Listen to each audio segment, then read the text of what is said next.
En quoi la fonction achat a-t-elle une fonction stratégique pour l'entreprise?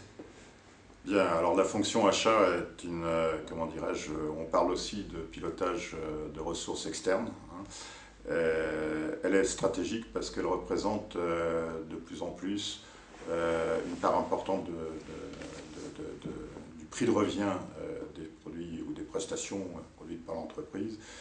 Ça peut aller jusqu'à 60, 75, 80, voire 80% de la valeur. Donc la compétitivité finalement de l'entreprise et de ses produits dépend en grande partie de la compétitivité de son réseau de fournisseurs et comment dirais-je, de ces fameuses ressources externes.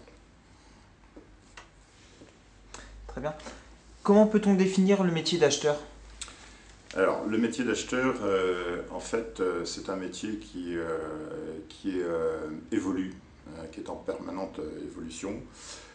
Autrefois, classiquement, par acheteur, on entendait surtout un rôle d'approvisionneur, hein. Les acheteurs étaient souvent rattachés comment dirais-je, aux responsables de production.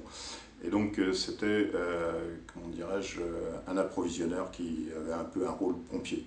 Et puis donc progressivement, on a développé des acheteurs négociateurs. Donc l'acheteur avait pour vocation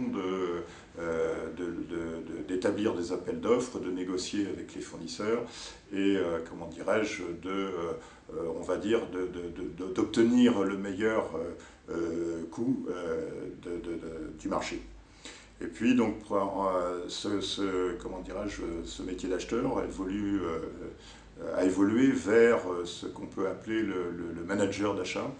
Et le manager d'achat, c'est comment dirais-je, un acheteur qui, outre l'aspect négociation, est capable de définir une stratégie d'achat. Comment je vais acheter, avec qui je vais travailler, est-ce que je vais travailler dans le court terme, est-ce que je vais travailler dans le long terme, quels sont les points sur lesquels on peut, comment dirais-je, améliorer les coûts, enfin, etc. C'est tout cet aspect-là.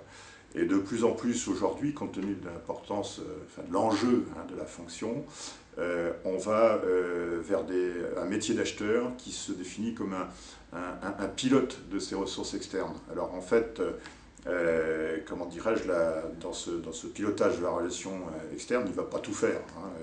Il va pas, bon, même s'il va un peu parler de technique, ce n'est pas lui qui va faire la technique. Mais ça va être un pilote et un coordinateur, et en particulier, non seulement, il va servir d'interface. Donc d'une part, pour transmettre les exigences des différents services internes de production, d'études, etc., vers le fournisseur, mais inversement, donc de remonter, de chercher à capter, par exemple, comment dirais-je, les idées d'innovation que peut apporter le fournisseur et qui va le remonter au sein de ses propres services techniques. Donc vraiment un rôle d'interface et, comment dirais-je, donc une part des négociations qui, de ce fait, devient beaucoup moindre. Très bien. Et quelles sont pour vous les qualités requises pour être un bon acheteur?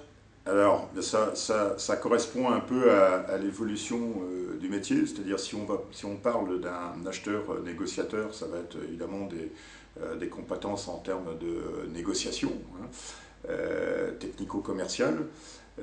Si on parle de manager, ben on voit qu'effectivement on a besoin de compétences d'un peu plus d'expertise, hein, sur un segment d'achat donné. On a besoin, comment dirais-je, d'une vision, d'être capable d'établir une vision un peu stratégique, hein, et d'anticiper les marchés. Donc on voit qu'on est quand même sur des compétences différentes.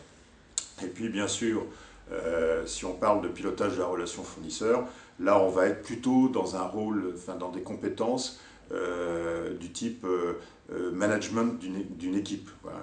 Donc management d'une équipe, le leadership, savoir emmener un groupe de travail pluridisciplinaire, etc., etc. Donc vraiment des compétences qu'on peut qualifier quand même de très différentes en fonction des différents métiers de l'acheteur.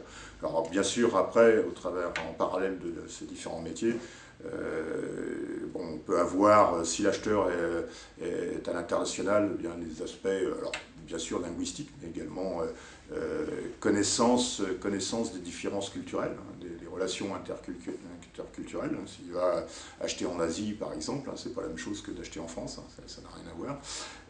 Donc un certain nombre de compétences, hein, on reste aussi avec l'acheteur établit des contrats, donc il y a les aspects aussi juridiques, hein, donc cette connaissance économique, donc un certain nombre de compétences qui sont attachées à l'ensemble des différentes typologies d'acheteurs,